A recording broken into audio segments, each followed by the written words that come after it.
Congressman Adam Schiff, the top Democrat on the House Intelligence Committee.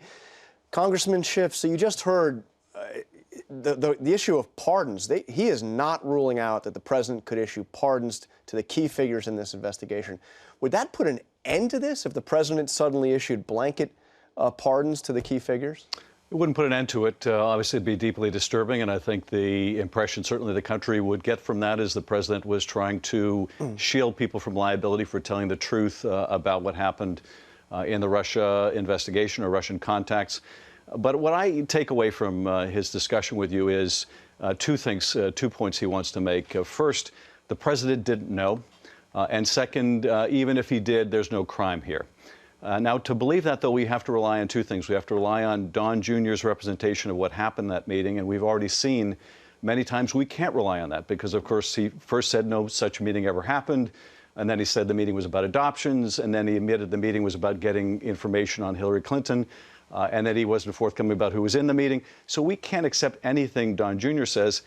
And, of course, we can't accept much the president says about this either because he has a similar record of not being forthcoming when it comes to Russia.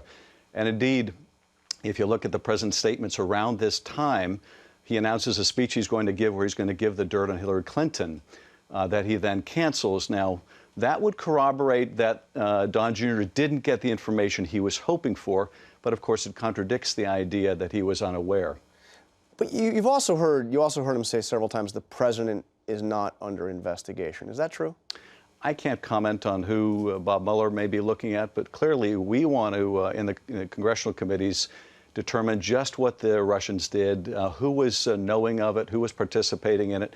And, of course, the president very publicly encouraged Russia to do exactly what Don Jr. was encouraging Russia to do privately, that is, give us the dirt on Hillary Clinton. And every time there was dirt released in the form of stolen emails, the president applauded it very publicly. So the question that we've had, among others, is, was the campaign doing privately what the president was urging publicly? And here you have now evidence in black and white that, yes, the campaign was encouraging the Russians to give them dirt.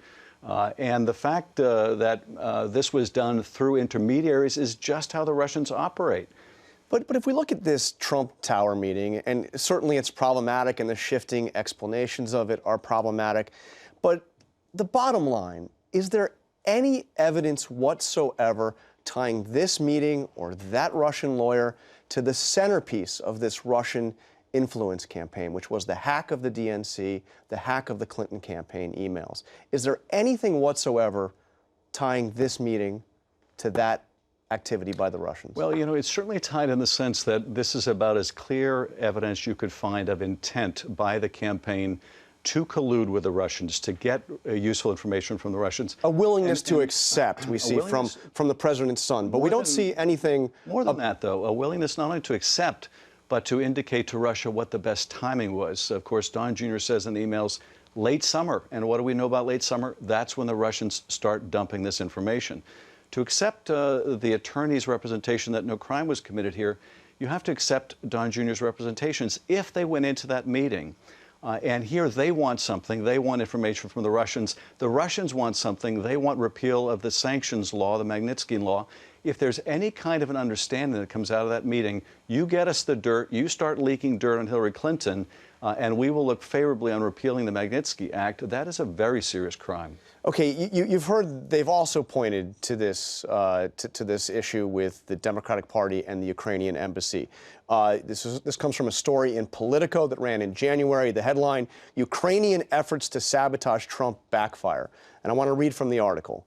A Ukrainian-American operative who was consulting for the DNC met with top officials in the Ukrainian embassy in Washington in an effort to expose ties between Trump, top campaign aide Paul Manafort, and Russia. The Ukrainian efforts had an impact in this race, helping force Manafort's resignation and advancing the narrative that the Trump campaign was deeply connected to Ukraine's foe to the east, Russia. So let me ask you, I understand Hillary Clinton lost, and I understand this effort was not as elaborate as the Russian effort, but was it acceptable, or would it have been acceptable for the Democrats to accept help from the Ukrainian government in this campaign? No, it would be appropriate for the Democrats to accept help from the Ukrainian government. But I think if you look at the Politico article, and we're talking about just a single article here, if you accept all the facts in the article, the scale of what the Russians did is not comparable to anything in that article. If it were, the comparable analogy would be that the Ukrainian president directed the Ukrainian intelligence agencies to steal, to hack Donald Trump's campaign, steal emails, publish them, directed a social media army to influence the election, and sat down, its representatives sat down with Chelsea Clinton and John Podesta, in which they indicated they wanted the dirt on Donald Trump. There's no suggestion anything of that magnitude. So the scale is different, acknowledge that, but this is problematic. This Ukrainian meeting is problematic in your eyes. Well, it would be problematic to get any kind of support from a foreign government. But again, I think to compare the two is a bit like comparing bank robbery with writing a check with insufficient funds. Both appropriate money from the bank improperly, but a very different degree of seriousness and involvement, in this case, by a foreign government. So the most recent person to appear before your committee is a former Trump advisor named Michael Caputo. He's going to be on the roundtable in a bit. After he spoke with your committee for several hours, he called it collusion delusion. His lawyer, who was present, said the questions devolved into a fishing expedition. Are you on a fishing expedition here when you bring in somebody like Michael Caputo? No, and I think the interview, he was very cooperative, which we appreciate. But he's a PR guy. This is PR, I think, aligned with the Trump campaign. And, of course, he got an attaboy from the president about this. If we had said 10 days ago, Jonathan, that we were looking for evidence that top Trump campaign people met with representatives of the Russian government to get dirt on Hillary Clinton, they would have said there's no such thing. That's a fishing expedition. You're looking for something that doesn't exist. Now, of course, we know that does exist. That did take place. So they can call it a fishing expedition. They can call it a witch hunt. It's all an aligned message with the White House. But nonetheless, real evidence is coming forward that just can't be ignored. So when we talk about this Trump Tower meeting, and obviously we've learned that there were more people there. It wasn't just the Russian lawyer. We have this Russian-American lobbyist. What's the significance of his presence, or is there a significance of his presence at this meeting?